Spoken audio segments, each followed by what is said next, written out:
You probably have a tumor. Okay, before you sound the alarm, let's just define what a tumor is first. As according to the National Cancer Institute, tumors are abnormal masses of tissue that form whenever cells grow and divide more than they should, or whenever cells don't die when they should.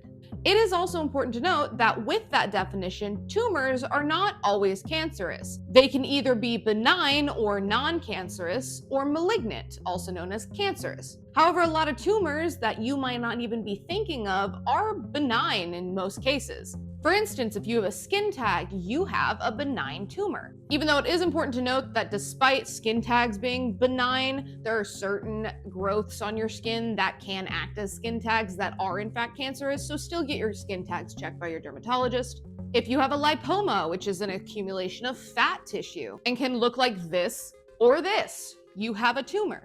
If you have these things called cherry angiomas, you technically have a benign tumor. If you get a colonoscopy and you see one of these things, which is called a colon polyp, you technically have a tumor. Now, it's important to note that if you get a colonoscopy and see one of these things, they can either be benign or cancerous with colorectal cancer, so you should probably get it biopsied if you find one. If you have one of these things called a dermatofibroma, you technically have a tumor. If you have a mole of any kind, you technically have a tumor. If you have a plantar's wart, which you can get through contracting HPV, you have a tumor. Now, despite most of these tumors being benign, there is a caveat.